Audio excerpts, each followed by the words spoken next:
Are you serious? Are you serious? We have breaking news coming out of Syria. Russia is reporting. I want to thank Marner Campbell for this report, but Russia has urged Syria to turn over their chemical weapons before destruction of Damascus.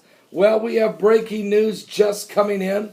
I want to thank Nick of New York. According to Russia Today, Damascus agrees to turn over their chemical weapons to an international controlled group. The Syrian government agrees to Russia's proposal to hand its chemical arsenal over to an international control in a bid to avert the possible strike by the U.S.-led coalition, according to Syrian foreign ministers. Yesterday we had a round of very fruitful negotiations, said Syrian foreign minister Sergei Lavrov spoke to Russian foreign ministry, Sergei Lavrov. And they have decided to turn the chemical weapons over to an international group to control them. So now John F. Kerry, who made that statement, I want to thank Reverend Gary for this report, but John F. Kerry yesterday, in a flippant comment, may have actually stuck his own foot in his own mouth if he truly was wanting to destroy Damascus's, the Assad regime, to destroy the chemical weapons, to destroy what was going on. He may have opened a crack in the door, and Russia has shoved it open. Syria has embraced it. The world will embrace it. And with the fact that the British Parliament already told Obama, we're not with you if you strike Syria. The fact that the United States Congress is basically going to say, we're not with you if you're going to strike Syria. The fact that only 28% of the American population is saying, look, 28% want him to strike Syria. 72% said, no, we're not with you. President Obama can get out of this straitjacket by accepting this proposal by the Syrian president of Assad and Russia. Here's who the real loser is. Israel. Israel will be the loser because everyone knows there's not going to be an international group. You know, who's the international group going to control these chemical weapons for Assad? Well, it's going to be Russia, Hezbollah, and Iran. That's a good international crew. Everyone knows that it's not going to, it's going to be a shell game. This means that chemical weapons will remain in the possession of radical Islamic groups, whether it's Assad or the Muslim Brotherhood or it's Hezbollah. It's going to be used by one of those groups. It also opens the door for Iran. Iran can keep building nuclear weapons and then later turn them over to international control to be used at a later date. So Israel now realizes what they thought was going to happen was the destruction of some of this weaponry. They now are left standing alone. And the good news is for Damascus, it does prevent them from being annihilated and save thousands of lives. But does it end the war? No. Does it end the killing and murder? No. I have reports all over the place where Christians are being butchered in the suburbs of Damascus right now. Just a horrible report.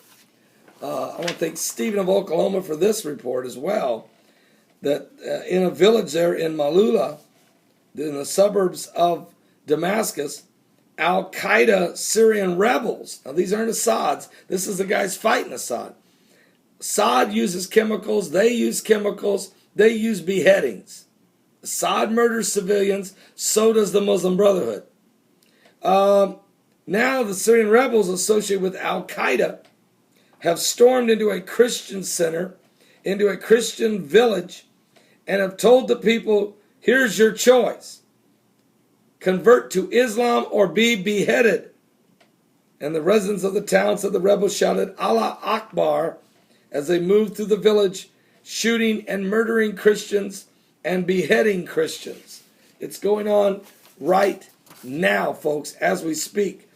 They shot and killed people. I heard gunshots and I saw 3 bodies lying in the middle of the street. Where is President Obama, they said, to see what's befallen us Christians.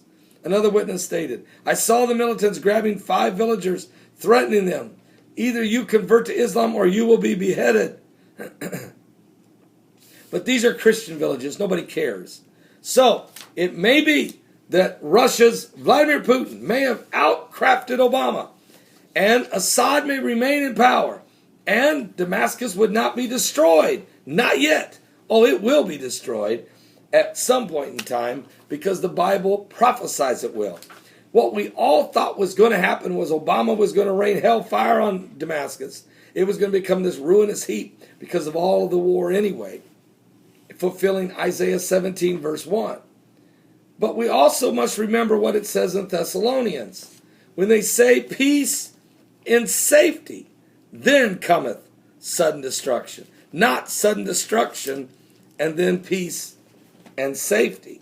So there may be, not that it can't happen, not that you can't have a war and then a peace agreement and then sudden destruction, or not that you couldn't be negotiating a peace agreement and have sudden destruction. But it looks like possibly Damascus will be spared for now, and then John F. Kerry can focus on the peace agreements. Don't miss my show today. It begins at 9 a.m. A special 9 a.m. 1 hour. We're going to deal with this breaking news. Oh my, 1 hour only today because I'm traveling. 1 hour today. Go to www.paulbegleyprophecy.com. That's www.paulbegleyprophecy.com. Watch it live on the chat room and get involved in the chat room. Watch it live like I'm right here. 1 hour show, 9 a.m. Eastern. 1 hour today, 9 a.m. Eastern, 1 hour. And we're going to share with you the gospel of Christ and the things that's taking place around the world.